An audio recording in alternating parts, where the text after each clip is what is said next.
समर्थ रामदास स्वामी उत्तम कीर्तन करतच, पण या बरोबरीनं त्यांनी आपल्या मठामध्ये अनेकांच्यासाठी कीर्तनाचा आग्रहच केला. जेवढ्या म्हणून शिष्य वर्गाला शक्य असेल तेवढ्या सगळ्यांनी कीर्तन करायचं. किती वेळा करायचं? आपुलिया सुखस्वार्था केलीच करावी हरिकथा. हरिकथेविण सर्वथा राहोच नाही. म्हणजे कीर्तन करण्यासाठी एक दंडक असा घातला आहे, केलीच करावी हरिकथा. म्हणजे एक भगवंताच्या जीवनातला लीला प्रसंग अनेक ठिकाणी अनेक वेळा सांगावा. एकदा सांगून त्या संपूर्ण प्रसंगाचं रसग्रहण नाही मिळत. तो 10-15 वेळा सांगितला गेला की त्या प्रसंगामध्ये नक्की कुठे रसोत्पत्तीला जागा आहे, कोणत्या पद्धतीची उत्कटता त्यामध्ये अपेक्षित आहे ते हळूहळू समजेल. ही कथा काय झाली आहे माझी करू, असं नाही करू. 10 वेळा तेच कर. होमिओपॅथीचं औषध असो नाही तर आयुर्वेद असो, जेवढी मात्रा उगाळावी तेवढी शक्ती वाढणार. हीच काय उगाळत आहे? हीच तर उगाळली पाहिजे मात्रा. तेव्हा आपुलिया सुखस्वार्था केलीच करावी हरिकथा. कल्याण स्वामी उत्तम कीर्तन करत, वेणा स्वामी उत्तम कीर्तन करत. ज्या बिचाऱ्या बालविधवा या मठामध्ये राम उपासनेसाठी आल्या, विधवेचं जीवन तर त्या काळामध्ये इतकं भयानक की जिला मंगल प्रसंगामध्ये बघू सुद्धा नाहीये असा दंडक. अशा त्या बिचाऱ्या मातृशक्तीला कीर्तनाच्या कवचाने भूषित करून तिला कीर्तनासाठी उभं करावं. सर्वांनी त्यातलं अध्यात्म श्रवण ऐकावं आणि जिला मंदिरामध्ये कुठल्या शुभप्रसंगी बघू सुद्धा नये अशी बाई, तिच्या समोर ती कीर्तनकाराची गादी आहे म्हणून सर्वांनी नमस्कार करावा. हा सर्व विद्वाना जो एक सन्मान समर्थाने त्या काळामध्ये प्राप्त करून दिला, एक लोकविलक्षण चमत्कार. जिला शुभप्रसंगी पाहत नाही तिचं रामनवमीला मी कीर्तन ऐकतोय, नमस्कार करतो तिला. मात्र अशा आपल्या सर्व शिष्य वर्गाला, कल्याण स्वामी असोत, वीणा स्वामी असोत, उद्धव स्वामी असोत, आपण पूर्वरंगात पाहिल्याप्रमाणे समर्थांनी या सगळ्यांना एक एक प्रांत वाटून दिला की अगदी सद्गुरू मला अत्यंत प्रिय आहे, गुरूंचा सहवास पाहिजे वगैरे वगैरे वगैरे वगैरे सगळं छान आहे. पण वीणास्वामी आपण गिरज आणि त्या आसपासचा सगळा प्रांत तेजून काढायचा, आपण त्या संस्थानावर. उद्धव स्वामींनी डोणगावला तिकडे राहायचं. कल्याण स्वामी, उद्धव स्वामी टाकळीकडे. जवळजवळ 100च्या वर अशी शिष्य वर्गाची यादी आहे की ज्यांना महाराष्ट्रातले 100 प्रभाग वेगवेगळे करून दिले आहेत. इथे इथे कीर्तन करत राहा, इथे इथे सत्य ज्ञान पोचवत राहा, तिथे तिथे काय संकट येईल माझ्यापर्यंत सांगावा, मी येतो. पण मुळात तुमच्यावर संकट येण्यासाठी जिथे संकटाची शक्यता आहे अशा लंकेत घुसून रामाचं गान करा. फक्त राम मंदिरामध्ये कीर्तन नको. ज्या ज्या ठिकाणी रामद्वेष आहे, ज्या ज्या ठिकाणी रामनिंदा आहे, ज्या ज्या ठिकाणी रामायणाच्या बद्दल मत्सर आहे, त्या ठिकाणी आग्रहपूर्वक उभं राहून स्वतःची चटई टाकून मी रामकथा सांगणार आहे, ऐका. अशी थोडी घुसखोरी. हो काय रावणाला इच्छा आहे का काय रामाचं भजन ऐकायची, पण हनुमंतांनी त्याच्या दरबारात जाऊन ते कीर्तन करून दाखवलंय. म्हणून हनुमंत पहिल्या क्रमांकाचे कीर्तनकार नारदानंतर, की जे देव शत्रूंच्या समोर देवाचं कीर्तन करू शकतात.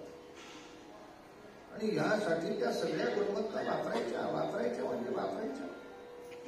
समर्थांनी एकेकाला एक एक प्रांत द्यावा. एका बाजूला वीणा स्वामींची अजून उपासना चालू होती. अजून मिरजेचा मठ त्यांना प्रदान करायचा होता. आणि मौज अशी की ती मातृशक्ती असताना सुद्धा त्यांना पदवी मिळायची मठपती. पण पती हा शब्द साधारणतः पालन करता या अर्थी अधिक वापरला जातो. तेव्हा त्यांना पदवी मिळायची, ती मठपती मिळायची, ह्या मठाचं पालन करायचं. बहुतांशी सगळे शब्द असेच आहेत.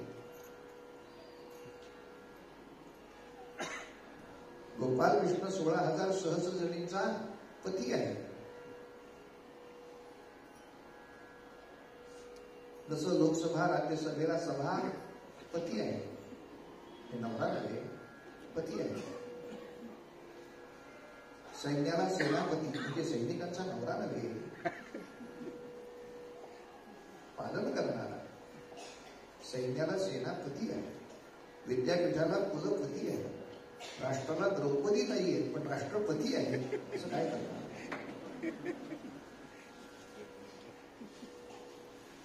त्यामुळं तो त्या पदाचा विषय असतो. अनेक ठिकाणी आपल्याकडे नदीचे उत्सव होतात, नदीला माता मानून गंगा मातेचे उत्सव होतात, कृष्णा मातेचे उत्सव होतात. आणि अशा उत्सवामध्ये कित्येक वेळेला कृष्णाबाई महाराज की जय असं जयजयकार होतो. आता कृष्णाबाई हे स्त्री विषयक असताना त्याला महाराज हा शब्द कसा जोडला, तो या पतीच्या न्यायाने जोडला. की त्या पदावर बसला की तो महाराज, त्या सिंहासनावर आरूढ असल्यामुळे महाराज. या दृष्टीनं अजून वीणा स्वामींना वीणा स्वामी असंच नंतर नाव झालं. त्यांना अजून मिरजेचा मठ द्यायचा होता. त्याच्या आधी मिरजेची भूमी थोडीशी नांगरून घेणं गरजेचं होतं. एकदम मातृशक्तीला त्या ठिकाणी अशा संघर्षाला समोर पाठवणं योग्य नाही. आधी तिथली भूमी चांगली नांगरण्यासाठी कोण जाते रे? कारण मिरजेच्या आसपास मिरजेचा जो किल्ला आहे त्याच्यावरती दिलीर खान नावाचा सत्ताधीश आहे. तो त्रासदायक तर आहेच, पण अभ्यासू आहे. अभ्यासपूर्ण त्रासदायक. तो आग्रहपूर्वक कीर्तनाला येतो, कीर्तनाच्या नोट्स काढतो आणि मग कीर्तनकारावर काय काय खटली भरता येतील अशी न्याय परिषद घेऊन त्या पद्धतच कशी ह्या कीर्तनकारांची वाया जातील याची सगळी व्यवस्था. तर न्यायाधीश त्याचे, वकील त्याचे, असं कीर्तनकारांना अडकवण्यामध्ये मोठा पटा येते पठ्या. पण असे ना तिथे जाऊन कीर्तन करायचं सोडायचं का? कोणीतरी खड्ड्यामध्ये काढलं गेल्याशिवाय कुठल्याही इमारतीचा पाया होत नाही. प्रत्येकाने ठरवलं मी कळसाच्या दगडामध्ये असणार, आपल्या बुद्धीचा कळस आहे आणि तुम्ही दगडात, असं होत नसतं. खड्डा आहे, काढून घेणं भाग आहे. आणि हे लक्षात घेऊन जयराम स्वामी नावाचे शिष्य ते त्या ठिकाणी जायला सिद्ध झाले. जयरामा सांभाळून कीर्तन कर हो, प्रत्येक वाक्य मीडिया वाचतोय आणि मीडिया त्यासाठी टपून बसलेला आहे, कुठं अडकवता येईल. अगदी कोणत्याही वाक्याचा कोणताही अर्थ ते काढू शकतात. सांभाळून बोलशील ना, मी तर सांभाळून बोलीन सद्गुरू, पण त्याच्यातून काही संकट आलं तर कधी संकटी सेवकाचा.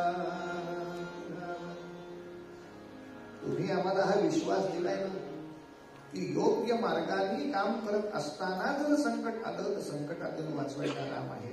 हे सगळं वाक्य असंच्या असं पाठ करायचं, अर्धाच बोलायचं नाही. फक्त संकट, योग्य मार्गाने वाटचाल करत असताना संकट आले तर, स्वतः गुटखा खाऊन कॅन्सर झाला तर असं नव्हे. संकट स्वतः ओढवून घेतले तर असा अर्थ नव्हे. मी नीट मार्गाने सगळी पथ्य पाळून सुद्धा आजार आला तर, यासाठी पथ्य पाळणं हे तेवढंच गरजेचं. आपला नित्य व्यायाम सांभाळणं हे तेवढंच गरजेचं. सगळी सगळी सगळी जी काही आवश्यक ती सूचना आहेत त्या सगळ्या पाळणं तितकंच गरजेचं. याच्यातून संकट आलं तर मग करी संकटी सेवकाचा कर्म आहे. आणि अशा रीतीने जयराम स्वामींचं मिरजेमध्ये मोठ्या थाटामाटाने आगमन झालं. त्या ठिकाणी कीर्तनही सुरुवात झाली. मारुती मंदिराच्या पटांगणामध्ये परवानगी काढली. मारुती मंदिराचे विश्वस्तही म्हणाले खासगी देऊळ आहे, तर सरकार जमा होणार नाही असं बघा. आमचे सगळंच उत्पन्न केलं, करू व्यवस्थित करू.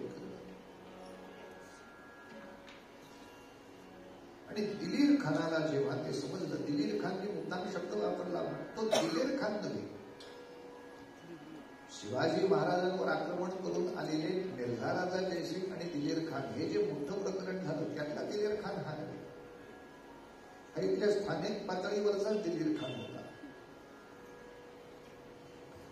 तो आला ना पठ्याला हेच अभ्यास करायला. नवीन कीर्तनकार आलेत का बघतोच एकेकाला. आतापर्यंत माझ्या भीतीने इकडे कीर्तनकार पाठवायचं बंद झालं होतं. हे नवीन प्रकरण सुरू झाले दिसत आहे. कीर्तनकार यायला लागले की सातबारा गेला हो आपला. हे माहिती होतं. म्हणून नागालँड अख्खा प्रांत जेव्हा ख्रिश्चन करायचा असं डोक्यात आलं तेव्हा पहिल्यांदा पंडित नेहरूंनी नियम असा केला की नागालँडमध्ये बाहेरचे कोणीही साधू आज जाऊन प्रचार करू शकणार नाही. या नियमाने अनेक साधू संन्यासी आणि प्रचारकांपासून नागालँड सातत्याने हिंदूंपासून 30 वर्ष दूर ठेवलं. 90% नागालँड ख्रिश्चन करून टाकलं. पण दुर्दैवाने नेहरू इतकं विचित्र वागता आहे.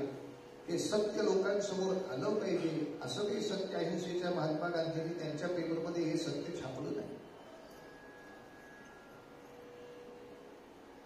पुन्हा एकदा सत्याशी अचल राहायचं असेल तर नेहरूंकडनं साबरमतीला मिळतंय ते अनुदान महत्वाचं, असत्य महत्वाचं, हा विषय सगळा बाजूला राहिला.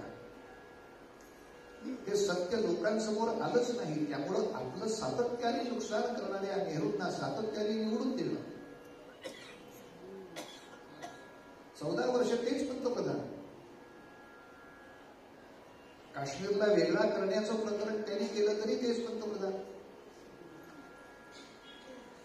हिंदूंवरती अनन्वित अत्याचार चाललेले असताना प्रतिशत म्हणून हिंदू जर कुठले तर हिंदूंना सातत्याने दाबून टाकण्याचे सगळे प्रयत्न केलेले असताना सुद्धा तेच पंतप्रधान. दोष त्यांचा नाही, निवडून कोण देतो?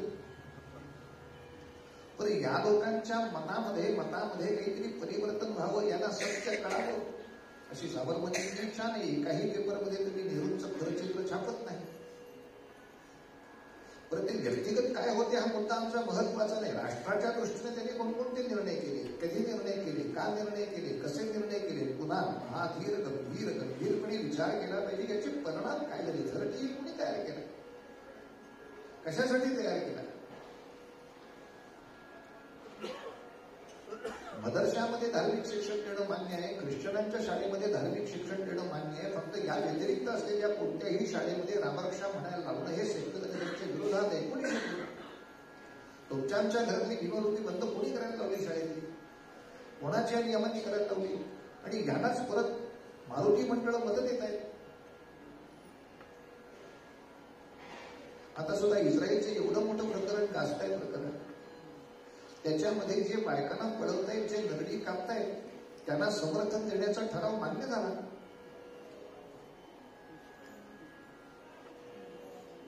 नशिबाने फक्त पंतप्रधान इस्रायलच्या बाजूने उभे राहिले.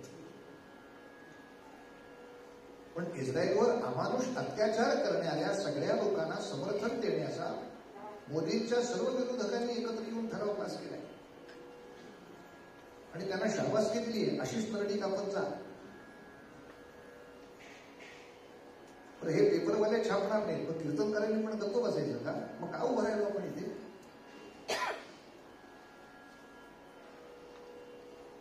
आम्हाला कोण्या पक्षाचं प्रेम नाही, आम्ही पक्षाचे नाही, आम्ही माणसाचे. आम्हाला काही दोन पंख नाही, पक्षाचे कुठले. पण माणसांच्या कल्याणाबद्दल काही बोलायचं नाही का आपण? किमान असं झालंय, मोदींनी इस्रायलला पाठिंबा दिलेला आहे. मोदींच्या विरोधकांनी एकत्र येऊन ज्यांनी गळे कापून बायकांना पळवले अशा लोकांच्या कार्याला किंबहुना त्या गाझा पट्टीला सेव्ह गाझा या नावाचे टी शर्ट घालून स्वतःच्या जाहिराती केल्या. तेव्हा एवढं सगळं प्रकरण गाजतंय ते किमान लक्षात ठेवून एप्रिल मेच्या निवडणुकीच्या वेळेस तरी स्मरण ठेवायला हवं. दरडी लावणाऱ्या हरामखोरांना जे समर्थन देतात अशांना मी मत देऊ का? मानवतेच्यासाठी लढणाऱ्या, न्यायासाठी लढणाऱ्या माणसाला जे पाठिंबा देतात त्याचा विचार करू. अर्थात कुठे आत्महत्या करायची हा ज्याचा त्याचा अधिकार आहे, तो कोणी लोकशाही सत्तेमध्ये हिरावून घेऊ शकत नाही. पण विवेक शिकवणं कोणत्याही संविधानामध्ये मात्र होत नाही. किमान विवेक तर समजावा कशासाठी काय चाललंय. अरे हा जयराम स्वामी आला काय ते सांगत होतो ते नागालँड मध्ये साधू संन्याशी तोडले, तेव्हा नागालँड आसाम सगळा ख्रिश्चन झाला. नंतर सत्ता बदलली आणि तो नियम बाजूला झाला. आता सगळे आपले चांगले प्रचारक आज जाऊन परत आले, तर आसाममध्ये रामभक्तांचा मुख्यमंत्री झाला. दिलीप खानाला ते कळतं की प्रचारक आत आले की सातबारा जातो, म्हणून इकडचा प्रचारच इकडे होऊ द्यायचा नाही. मी खरंच सांगतोय, प्रभात फेरीच्या नावाखाली महिनाभर सोलापूरमध्ये फिरत राहा. सोलापुरात अशी अनेक पाकिस्तानं सापडतील की जिथे राम पोचत नाही. त्यामुळे आता आपण आपली मनाची समजूत घालतोय की हा खूपच छान आपण काम करतोय म्हणून. पण ही संख्या सोलापूरच्या लोकसंख्येच्या 1% सुद्धा नाही. त्यामुळे आपल्याला साधारणतः डॅम साफ करायचा आहे आणि आपल्याकडे दाढीनंतर घासण्याचा एक तुरटीचा खडा फक्त आहे, ज्या तुरटीच्या पोत्यांची गरज आहे. म्हणून प्रश्न एकच आहे, या तुरटीच्या खड्याने आता रामसेवकांची फौज निर्माण करणं हा मुळात महत्वाचा विषय आहे. समर्थक एकटे मोठे असून उपयोग नसतो. जयराम स्वामी मिरज गाजवा, आणि मग स्वामींचं कीर्तन सुरू झालं. रामा हो जय रामा, रामा रामा हो जय राम, रामा रामा हो जय राम, रामा रामा हो जय राम, राम पतित पावना पूर्ण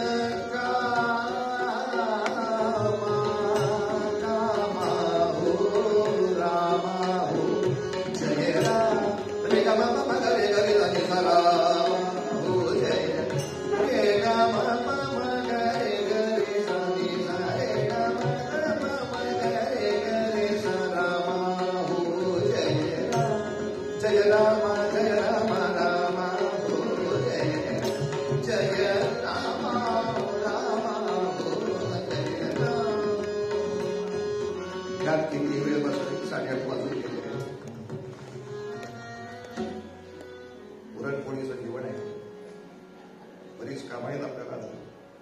तेव्हा अशा तऱ्हेनं आणि त्या कीर्तनामध्ये नेमकी अशी एक पदावली म्हटली की संत चालती त्या मार्गाने, संत चालती त्या मार्गाने आपण इथे जाणारे, संत चालती त्या मार्गाने आपण इथे जाणारे.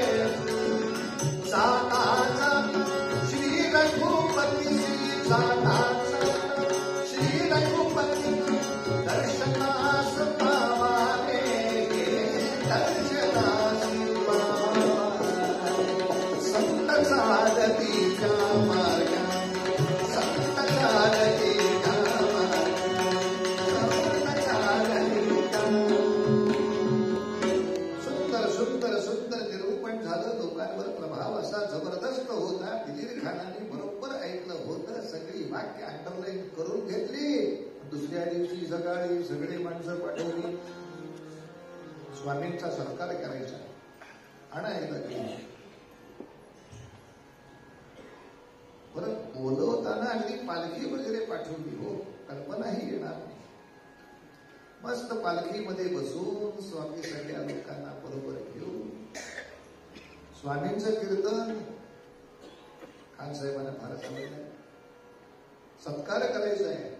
सरकारनामा सिनेमापासूनच लोकांना कळलेलं आहे. सत्कार घ्यायचा आहे म्हणजे काय करायचं ह्यांचं ते झालं. हा नवीन पकडा निघाला आता. पण जयराम स्वामीने याची पटकन कल्पना नाही आहे. त्या आलिशान अशा त्यांच्या दरबारामध्ये आले. त्यांच्यासाठी आसन केलं होतं. त्या आसनावर जयराम स्वामीला बसवलं. स्वतः अगदी आपल्या पद्धतीनं माणूस आणून पाद्यपूजा वगैरे करून पाय पुसून फलाहार समोर ठेवला.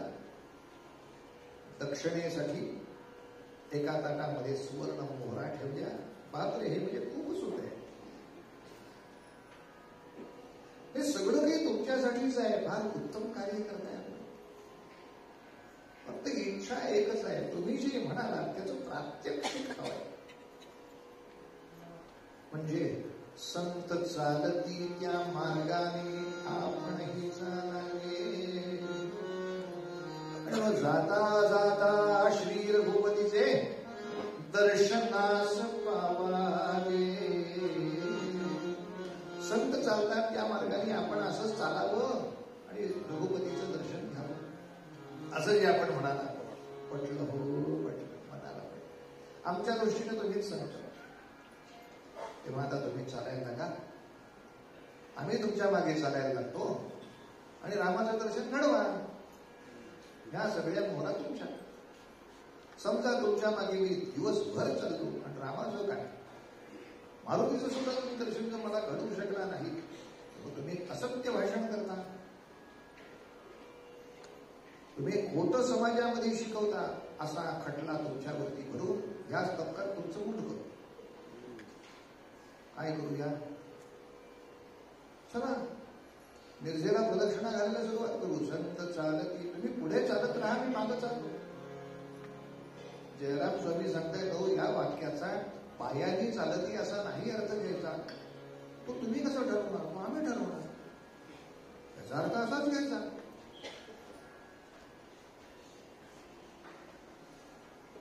आता तुम्ही सांगा.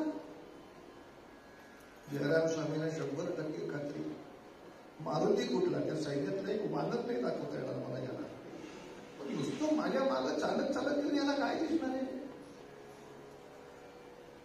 मला जरा याच्यावर चिंतन करायला वेळ घ्यायला लागेल.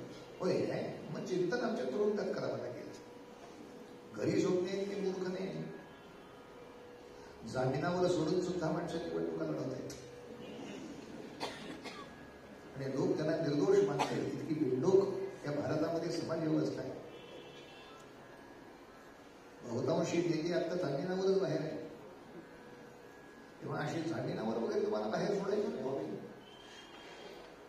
इथेच बसा आणि कारागृहामध्ये रवानगी केली. जयराम स्वामी म्हणले माझ्या एका मित्राला निरोप पाठवता येईल का? का आमच्या सद्गुरूंना निरोप पाठवतो? चालेल का? तुम्हाला ज्यांना बोलवून घ्यायचं असेल त्या सगळ्यांना बोलवा. सगळ्यांच्या सकट पाहुणचार करतो आणि निरोप पाठवला समर्थांच्याकडे की समर्था कधी संकटी सेवकाचा पंचायत झाली. असं मी बोललो आणि या वाक्यावरनं मला अडकवलं आहे. निरोप सांगायला आलेल्या माणसाला म्हणजे असाच रामदास आला. समर्थाने उलटा निरोप देऊन पाठवला. त्या जयरामाला सांग करता येत नाही ते बोलतोच कशा. तू रामदासी पण गडबडला. अहो समर्थ असं अजिबात नाही. असं वाक्य होतं का माझं? संत सांगती या मार्गाने आपणही चालावे. अरे बाबा संत सांगती त्या मार्गाने असं म्हणायचं. संत चालती त्या मार्गाला कशाला म्हटला? एका शब्दाने घोळ केला का नाही? काय फरक आहे हो? संत सांगती त्या मार्गाने चालती त्या मार्गाने एका शब्दात सांगतो. रामदेव बाबा सगळ्यांना माहिती आहे. ते सकाळी सकाळी सूर्यनमस्कार दाखवत असतात टीव्हीवर, माहिती आहे. आता मी जर म्हणालो रामदेव बाबा घालती तसे सूर्यनमस्कार घालावे शक्य आहे काय? त्याची पहिली ऍक्शन करताना जी आडवी पडत ते टाळक्याला मागणं केली होईल. मग मला जर तुम्हाला सूर्यनमस्कार सांगायचे असतील तर मला असं सांगायला लागेल रामदेव बाबा सांगती त्या मार्गाने की त्यांचे जे ज्युनियर लोक मग साधारण शिकवतात. तुला यातलं काय काय येण्यासारखं आहे बाबा तसं तसं कर. डॉक्टर वागतात तसं वागून तब्येत सुधारत नाही. डॉक्टर सांगतात तसं वागायला पाहिजे. आता किडनी स्टोन झाला. डॉक्टर सांगताय दादा पेरू खाऊ नका, काकड्या खाऊ नका. ते सांगतील तसं ऐकलं पाहिजे ना. असं नाही बघायचं बघा डॉक्टर पेरू खातायत माझ्यासमोर हांटय काकड्या. मला सांगतात अरे त्याला नाही किडनी स्टोन झालेला असं काय?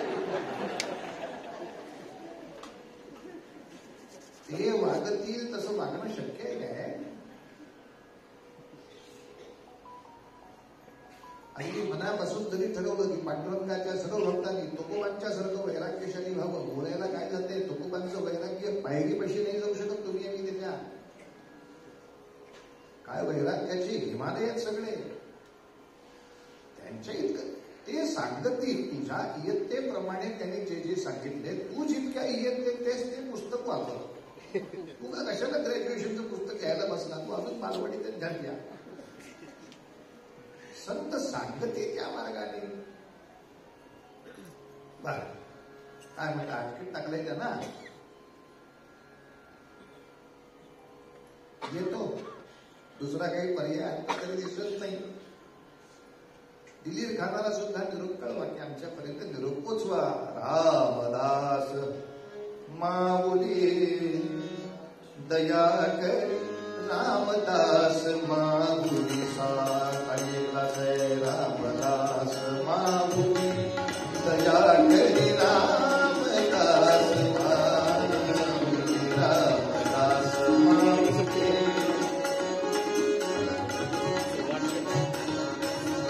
जय रामात्मजतनया बलि करी. जय रामात्मजतनया बलि करी. करी करुणा सामुती ओम सुख कर कर सामुती दया करी.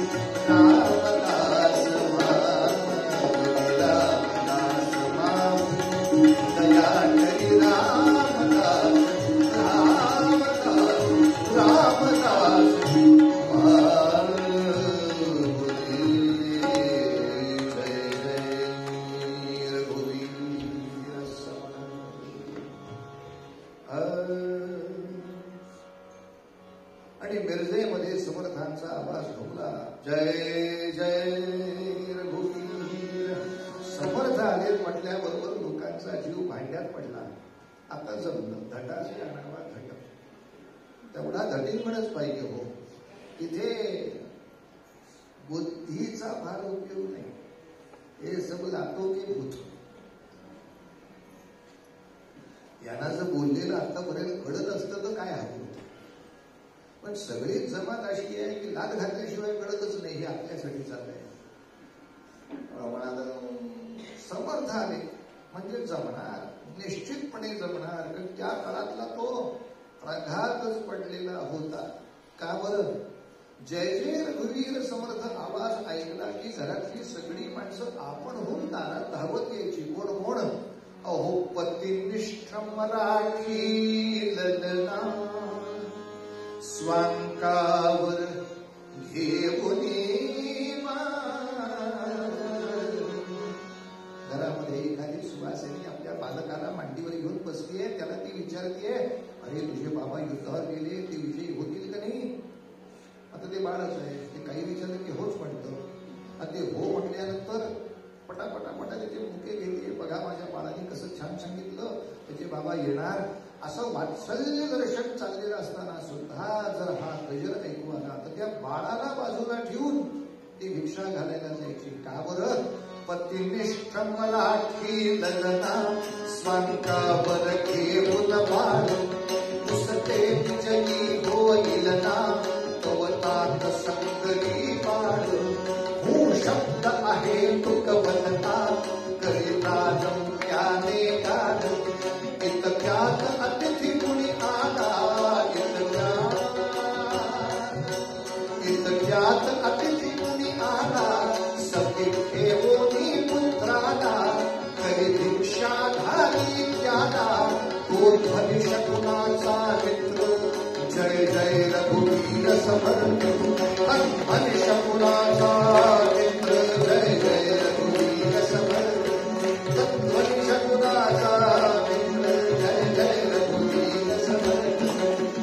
जय जय रघुवीर समर्थ. हे 8 कडव्यांचं गाणं आहे बरं का. आपल्या मुलांकडनं पुढल्या गॅदरिंग मध्ये घ्यायचं असेल तर मला सांगा, मी पाठवतो तुम्हाला. पण ते सारखं गातील ते अंगात येईल. सारखं मेणबत्त्या घेऊन यात्रेत जातील ते मग घाबरटपणा अंगात येईल. फक्त श्रद्धांजली घ्यायची नाही, एक ना एक दिवस त्यांची श्रद्धांजली करायची. जे कोणा मला त्रास द्यायला बसले त्याला जाऊन सांगायचं, तुझ्याही श्रद्धांजलीचं करणार नाही कीर्तन. पितर उद्धरतोच तुझी सगळी बघ. आता वास्तविक तिथे रामदास स्वामी दरबारामध्ये आले. मात्र दिलीर खान तसा तरकला. का? समर्थांची तब्येत बघूनच सगळं समजत होतं. काय समजायचंय ते? भीमरूपी महारुद्रावच हनुमान. ही सगळी मारुतीची लक्षणं त्यांच्यामध्ये ओतप्रोत भरलेली. जवळजवळ 6.5 फुटाच्या घरात जाणारी उंची, दाढी काढता, चटा काढता, वाळू काय. आतापर्यंत दिलीर खानाने देवाचा भक्त अशा तब्येतीचा बघितला.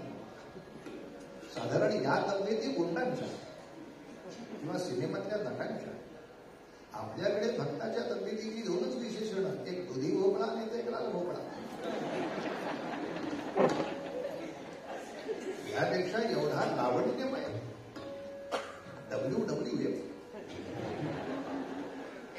असा मनुष्य भक्तामध्ये असू शकतो. सिद्ध करायचं असेल तर शिक्षकांनी आपल्या विद्यार्थ्यांवरनं सिद्ध करावं. असं असू शकतो, माझ्या विद्यार्थ्यात असू शकतो, माझ्या नातलगात असू शकतो. तुम्ही काय सांगता दुसरीकडे जाऊन नको, माझ्या विद्यार्थ्यांमध्ये असू शकतो. भव्य रूप अतिसुंदर दीक्षा, अंगावरती नुसती भगवी छाटी, पायामध्ये खडावा, आणि असं ते भव्य रूप दारामध्ये उभं पाहिलेलं दिसलं. खोटा खोटा का होईना नमस्कार करून बसवलं. या या या या बसण्यासाठी आलो नाही. जयरामाला बाहेर बोलवायला आलोय. ते तू कसा येणार? नाही, त्याच्या देखतच प्रात्यक्षिक दाखवायचं म्हणून त्याला बोलवतोय. जयराम स्वामींना बोलवलं आणि समर्थाने एकच सांगितलं, आता जे प्रात्यक्षिक दाखवायचे ते फक्त तुम्हास का मिरजेस.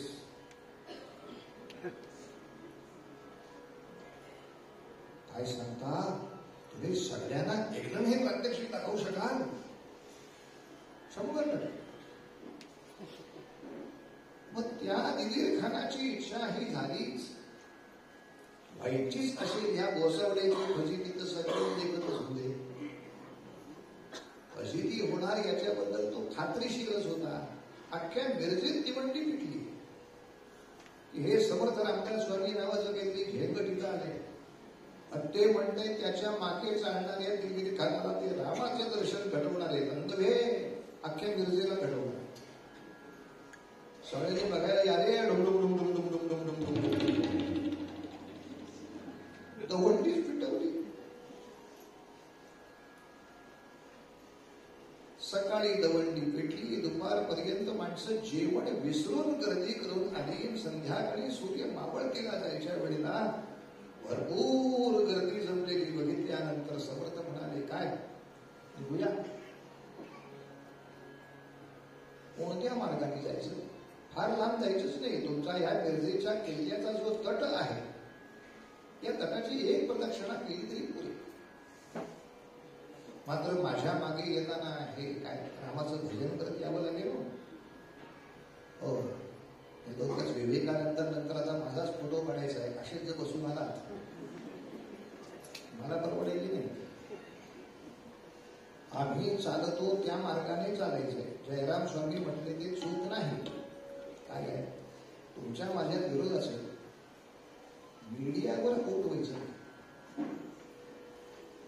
दिलीर खानासमोर हे बरोबरच आहे. त्यांना प्रात्यक्षिक दाखवता येत असेल, मी आहे प्रात्यक्षिक दाखवायला, कशाला काळजी करता? तुमचा माझा विरोध 10 लोकांच्या एकत मांडणं याच्यासारखा रामसेवकांचा बिंदूपणा नाही. तुमचे आमचे कितीही वाद असतील, बाहेरच्या कोणाही माणसासमोर ते काढायची नाही. बाहेरच्या रावणाची 10 डोकी जरी असली तरी आपली सगळी 10 डोकी एकच ठेवायची. आणि त्यामुळे चला चला चला चला दिलीर खान घ्या, खांदा घ्या, काळ घ्या, आमच्या मागे चला.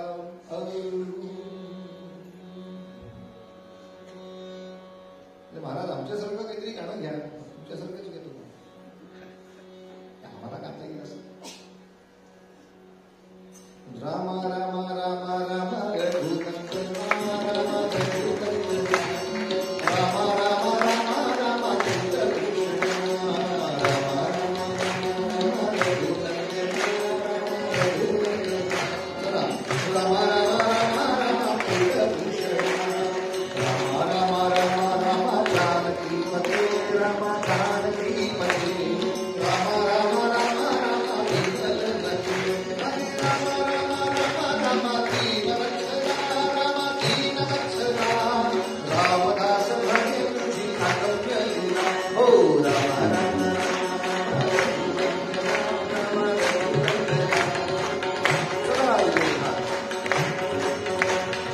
आपल्या अंगावरचा अंतरचा सांभाळ खान साहेब समर्थांच्या मागे अगदी विरल दृश्य पाहते. रामाच्या मागे विभीषण बघितला होता. तिथं रामभक्तामागे साक्षात रावण रामाचं भजन करत आणि फिरता फिरता फिरता एका तटबंदीपाशी घेऊन थांबले महाराज. किल्ल्यामध्ये तटबंदीला काही छिद्र असतात, त्याच्यातून बंदुकीची नळी टाकायची असते आणि पायथ्याकडून येणाऱ्या शत्रूवरच्या गोळ्या झाडायच्या असतात. त्यासाठी छिद्र होत. त्या सूक्ष्म छिद्रापाशी उभे राहिले समर्थ एक क्षण दिलीर खानाकडे पाहिलं. तटबंदीच्या पलीकडे अख्ख्या मिरजेची सगळी गर्दीची उभी आहे त्यांच्याकडे पाहिलं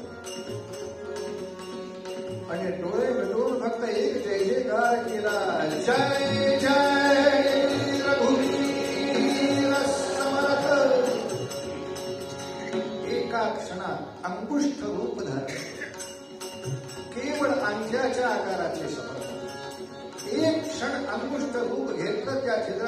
घाट दिशी बाहेर गेले, पुन्हा मूळ स्वरूपामध्ये उभे राहिले आणि तिथून आवाज दिला, खान साहेब बाहेर या, रामचंद्र दर्शन द्यायला उभे आहेत. हे रामा रामा रामा रामा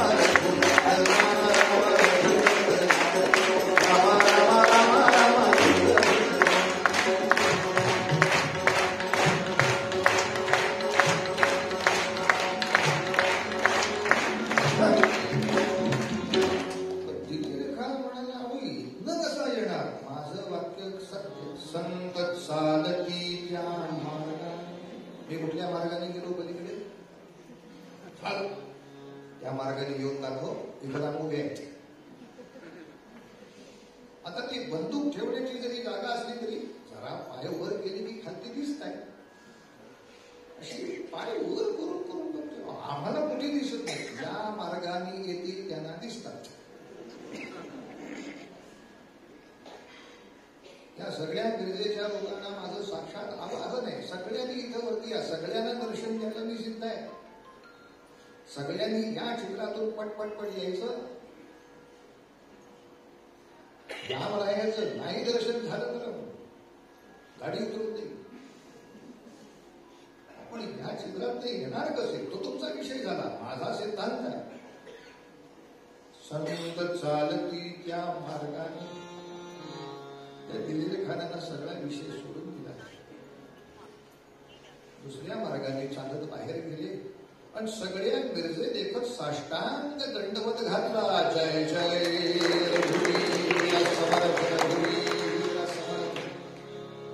दिलेर खान विरोधक आहे तरी अभ्यासक आहे. ज्यांनी सांगितलं की समर्थ हमारे अवलिया जो होते हैं वो भी यही कहते हैं, जो आदमी के बस में नहीं, ऐसी कोई शक्ति कोई दिखाए तो वो खुदा ने भेजा हुआ अवलिया ही होता है. हमें चौंका है, इस कलयुग में कोई अंगुष्ठ रूप धारण कर सकता है? इतनी बड़ी आपकी साधना है. हमारी पुरखों की सभी ग्रंथों के माध्यम से भी आप एक अवलिया हो. हम तो आपकी शरण में आ गए, क्या सेवा करूं आपकी? खरं समर्थाने सांगायला काही हरकत नव्हती. 5-10 कोटी देऊ टाका, कोटीच्या कोटी उठाणे. समर्थांना माहिती आहे ते पैशापेक्षा उपासना केंद्राची गरज जास्त आहे. पैसा आज आहे, उद्या आहे, येत राहतो, जात राहतो, केंद्र भक्कम राहिलं पाहिजे. या एका पुष्पाच्या फलांच्या मळ्यावरून जो जो वारा आहे तो सुगंधित होत गेला पाहिजे. वारा सुगंधित करण्यासाठी वेगळा प्रकल्प घ्यायची गरज नाही, फुलांचं उद्यान चांगलं होतं. आणि म्हणून समर्थाने एकच सांगितलं, त्या मिरजेमधली एक मोठी जागा मला पाहिजे जी रामरायाच्या उपासनेसाठी पाहिजे आणि ती पिढ्यानपिढ्या तहा हयात पाहिजे. 5 वर्षानंतर लोकसभा बदलली म्हणून जागा बदल मिळणार नाही. कायमस्वरूपी म्हणून ही मठाची जागा दिली गेली पाहिजे. काही माणसं इतकी शिया घालतात, काय समर्थ आहे बघा, अहो शेवटी या पाठशांकडून जमिनी मिळवल्या ना. आपण पाठशांकडनं रामाच्या उपासनेच्या जमिनी मिळवल्या, रामाच्या जमिनी नाही बादशहाला देऊन टाकल्या मठांसाठी. किंवा एवढा तरी त्यातला फरक आपल्या लक्षात आला तरी सुद्धा राम नास आणि रामाच्या नावाखाली आम्हाला चवणारे हे नास, या दोघांच्या लायकीमधला तेवढा तरी आम्हाला फरक समजू शकेल. आणि तो मात्र मठ निश्चितपणे घेतला, तो वीणा स्वामींच्या शक्तीमध्ये दिला. जयराम स्वामींना अत्यंत गहिवरून आलं. समर्था, एखाद्या शिष्याची लाज राखण्यासाठी असं आध्यात्मिक एक क्षण दाखवणं, यासाठी जवळजवळ एका जन्माचं पुण्य खर्च टाकावं लागतं. हा चमत्कार सोपा आहे काय? अनेक जन्माची पुण्य असतात तेव्हा भगवंताचं दर्शन आहे. जन्मोजन्मी आम्ही बहु पुण्य केले तेव्हा या विठ्ठले कृपा केली. या नियमाप्रमाणे किमान एका जन्माचं पुण्य खर्च केल्याशिवाय हा चमत्कार होत नाही. पण याच्यामध्ये तुम्ही इतके आत्मविश्वासाने चालत होतात की आम्ही घाबरलो. याचं कारण असं आहे, तुम्ही काही रोज प्रॅक्टिस नाही करत याची. रोज अंगठ्या उडवायचं, अंगठ्या उडवायचं, चला आता उद्या होत आहे असं नाही होत आहे. अंगुष्ठ रूप धारण करण्याची साधना करता येते, पण त्या क्षणाला ते होईल हे दैवी आशीर्वादाशिवाय शक्य नाही. मी नांगरट करू शकतो, मी पेरणी करू शकतो, पण त्या क्षणाला तो पाऊस आल्याशिवाय ती शक्ती नाही येत. आणि या क्षणाला जर ते झालं नसतं, गर्जना करूनही ते अंगुष्ठ रूप करता आलं नसतं, छिद्रातून जाता आलं नसतं, तर जयराम स्वामींसह रामदास स्वामींचा सुद्धा त्या ठिकाणी शेवटच होता. पण असं असताना इतक्या आत्मविश्वासाने ज्या गोष्टीचा आपल्याला नित्य सराव नाही, या गोष्टीबद्दल सुद्धा तुम्ही एवढ्या आत्मविश्वासाने आमच्या शिष्यांची लाज राखण्यासाठी उभे राहिलात का बरं? विश्वास ही गोष्टच अशी विचित्र आहे की रामदास म्हणे आम्ही केले आवडले. ज्याने ज्याने हे दास्यत्व केलं, ज्याने ज्याने हे रामाचं काम केलं, त्यांना त्यांना जे म्हणायचं ते आनंदवन भोवले ते पालवले तयेसी नाही सरी. असं तुला हवं असेल तर ते तसं तू कर, त्यामुळे तुलाही मिळेल यामध्ये संशय नाही. तेव्हा समर्थाने अशा रीतीनं एकेका मठांचा पुरुष उभा करून जो अवघ्या महाराष्ट्रामध्ये आनंदवन भुवनाचा चमत्कार घडवून दाखवला महाराज. हाच चमत्कार तुम्हा आम्हाला पुढच्या 10 वर्षामध्ये या भारतामध्ये घडवून दाखवायचा आहे. हा संकल्प या लोकांना केंद्राचा आहे. या ठिकाणी 8 वर्ष हा एक ज्ञान व्यक्त झाला. अनेक लोकांचे अथक परिश्रम आणि अथक हात याला आहेत. मला तर याही पेक्षा एक मोठं चित्र असं दिसत आहे की आता 8 वर्ष पूर्ण होत आहेत, असून 2 वर्ष जर पुढे गेलो आपण तर दशकपूर्ती जेव्हा असेल तेव्हा याच्या किमान एक 100 पटीनं मोठ्या पटांगणामध्ये आपण एकत्र आलेलो असेल. आणि ती वार्ता जागतिक BBC न्यूज घेईल की अरे रामकथा गायन करायला इथे उभं केलं तर लाख माणसं एकत्र जमतात. बरं, रामभक्तांच्या शेवटीला हात लावू नका. नुसत्या उपस्थितीनं सुद्धा एक जगाच्या पातळीवर आपलं फार मोठं रामशक्तीचं दर्शन होत असतं. तेव्हा अशा रामभक्तीच्या वेळेला, अशा रामशक्तीच्या वेळेला माझी लाख माणसं नक्की उभी राहतील. त्यांना त्या वेळेला ते रामपण प्रगट करण्याची ऊर्जा देणार हे कीर्तन क्षेत्र, हे कीर्तनाचं तीर्थक्षेत्र असं चढत वाढत राहू. आपल्या मनामधलं कीर्तन प्रेम अनेकांच्या मनामध्ये असंच रुजत जाऊन रामसेवक होण्याचा, समाजातल्या राक्षसी वृत्तींचा नायनाट करण्याचा गंभीरपणे विचार करून आपापल्या परीनं एका बाजूला उपासना, एका बाजूला सत्कर्म, अशा तऱ्हेनं अनेक रामशत्रूंचा नायनाट या भारतामध्ये होत राहो, होत राहो, होत राहो. आणि बोलसागर भारत हो, विश्वात शोभू लीला हो. हे तुमच्या आमच्या मनातलं स्वप्न रामराय पूर्ण करू. मी 3च कामं सांगितली.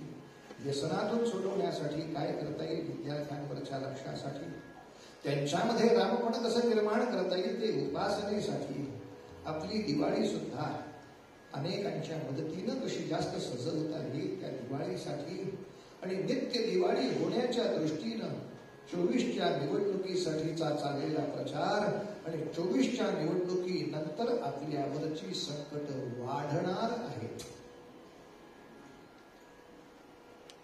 कारण 24ची निवडणूक रामभक्तांच्या हातून जावी म्हणून सगळ्या जगाने इन्व्हेस्टमेंट केली आहे. आणि निश्चितपणे ती इन्व्हेस्टमेंट वाया जाणार आहे. आणि जेव्हा त्यांनी सगळ्यांनी इन्व्हेस्टमेंट केली वाया जाते तेव्हा नैराश्यापोटी शत्रू जास्त नुकसान करतो, लक्षात ठेवा. नाहीतरी एवढं गेलंच आहे तर मग किमान जास्तीत जास्त तुमचं नुकसान करून तरी मरतो. अशा तऱ्हेच्या भूमिकेनं संकटाची संख्या वाढत जाणार आहे.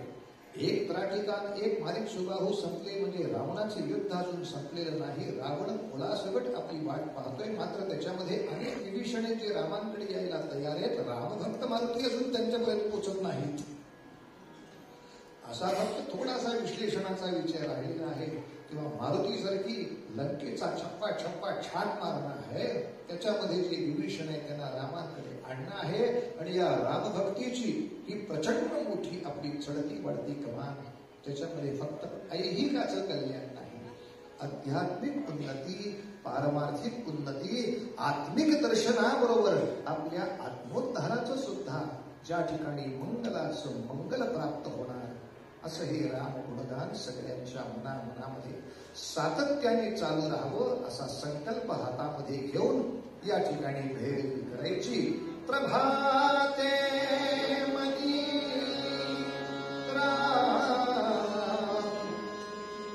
चिंतील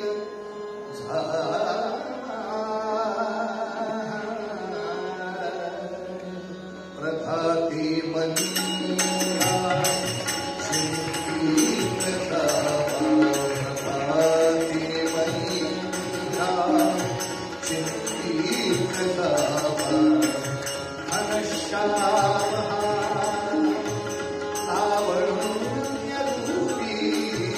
महाधीर गंभीर पूर्ण प्रतापी करी संकटी सेवकाचा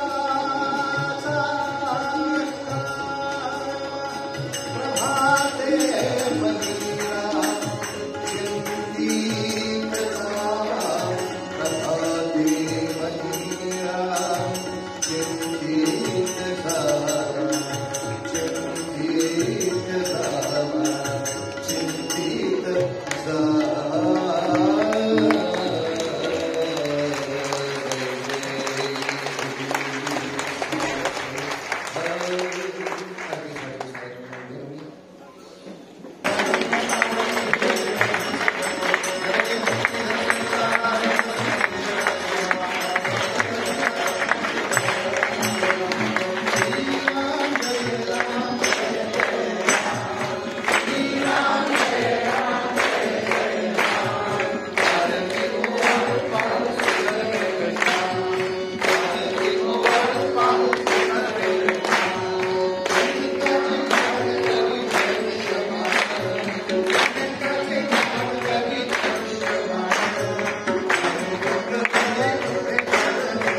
मग अशी उत्तरांकामध्ये एक वाक्य सांगायचं राहून गेलं. जो प्रश्न आला होता पण उत्तर ओघामध्ये विसरलं. प्रश्न असा होता की ज्या सिद्धीची नित्य सवय नाही, असं आत्मविश्वासाने आपण त्या सिद्धीला हाक मारली आणि ते प्राप्त केलं, असा विश्वास आपण का दाखवला, असा जयरामाने प्रश्न विचारलाय समर्थांना. त्याचं अर्धच उत्तर झालं. समर्थांनी जे सांगितलं की बाबा रे, खरी गोष्ट आहे, सिद्धी प्रकट करण्यासाठी प्रयत्न करणं हा नांगरटीचा विषय झाला आणि ती त्यावेळेला प्रकट होणं हा पावसाचा विषय झाला. तेव्हा दैवी कृपेची तुम्हाला इतकी खात्री का, याचं फक्त उत्तराचा एक उत्तरार्ध द्यायला होता की बाबा रे, ही जी दैवी कृपा झाली ती तुझ्यामुळे झाली, माझ्यामुळे नाही. माझा प्रयत्न होता, माझी साधना होती, पण या वेळेलाच तो पाऊस का पडला, तर तू रामसेवक म्हणून कार्य करायला सिद्ध झालास. तुला सोडवण्यासाठी रामरायांनी माझ्यावर कृपा केली. आणि त्या माझ्या मदतीसाठी मला करायचं असतं ते एखाद्या वेळेला रामरायांनी मदत केलीही नसती. पण करी संकटी सेवका, तू रामसेवकाचं काम करायला सिद्ध झालास ना, मग तुला अडचण पडू नये यासाठी मला या सगळ्या सिद्धीची प्राप्ती त्या ठिकाणी रामाने करून दिलेली आहे. मी त्या उत्तराचं पूर्णता त्या येण्यासाठी म्हणून जरा परत आरतीनंतरही बोललो. तेव्हा अशा तऱ्हेनं तुमच्या आमच्या सर्व संकटांचा निराश करायला राम कटिबद्ध आहे. फक्त रामसेवक होण्यासाठी थोडेसे आपण कटिबद्ध झालो की विषय पूर्ण होणार आहे. एका बाजूला उपासना, दुसऱ्या बाजूला सत्कर्माने. उपासनेला